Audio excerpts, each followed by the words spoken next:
మీ అందమైన ప్రయాణం ప్రారంభించండి. 49 మీ తల్లిదండ్రులు కావాలనే కలలను సాకారం చేయడానికి సహాయపడుతుంది. కపుల్స్లో ప్రాబ్లం ఎవరిది ఎక్కువ ఉంటుంది?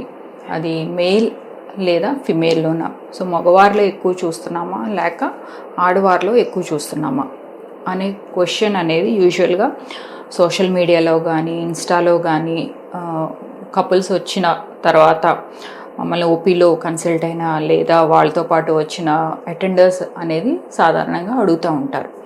సో ఈ రోజుల్లో ఏంటంటే ఒకప్పుడు మీద కంపేర్ చేసుకుంటే మేల్ ఫర్టిలిటీ ఇష్యూస్ అనేవి కొంచెం రేజ్ అవుతున్నాయి. సో ఒకప్పుడు ఫిమేల్ ఫ్యాక్టర్స్ అనేది ఒక 10% ఎక్స్ట్రా ఉండేది. బట్ ఈ రోజుల్లో ఏంటంటే ఫిమేల్ ఫర్టిలిటీ ఇష్యూస్తో పాటు మేల్ ఫర్టిలిటీ ఇష్యూస్ కూడా మేము గమనించడం జరుగుతుందన్నమాట. సో కౌంట్ అనేది డిక్రీజ్ అవటం, ముఖ్యంగా మొటిలిటీ అనేది తగ్గటం యూజువల్గా వన్స్ కపుల్స్ని టెస్ట్ చేస్తుంటే అది బయటపడటం ఎక్కువగా చూస్తున్నాం.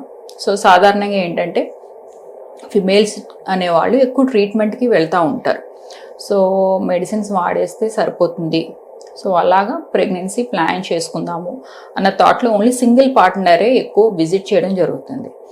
సో అలా కాదు, ఈ రోజుల్లో ఏంటంటే male partners most of the studies కానీ మేము చేసే సిమెన్ అనాలిసిస్ రిపోర్ట్లో ఏంటంటే కొంతవరకు మేల్ ఫ్యాక్టర్ అనేది కొంచెం ఇంక్రీజ్ అవుతుంది. సో ఈ రోజులో almost it is equal, female కానీ మేల్ ఫ్యాక్టర్స్. సో ఆడవారిలోని మగవారిలో కూడా ఈక్వల్గా చూస్తున్నాం.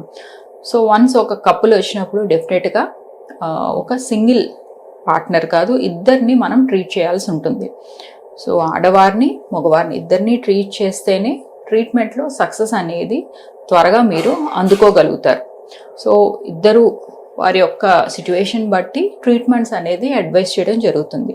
సో దాన్ని మీరు ఆ ట్రీట్మెంట్లోకి వెళ్తే ఏంటంటే మీ ప్రెగ్నెన్సీ అనేది త్వరగా సక్సెస్ అవటం, ది సేమ్ టైం ఏంటంటే మీకు టైం కూడా కలిసి వస్తుంది. సో ఈ క్వశ్చన్కి అయితే ఈక్వల్ అని చెప్పాలి, both male and female factors. ఇంకా ఫర్దర్గా మీకు ఏమైనా డౌట్స్ ఉన్నా డెఫినెట్గా నన్ను రాజమండ్రి బ్రాంచ్లో మీరు కన్సల్ట్ అవ్వచ్చు. Thank you so much.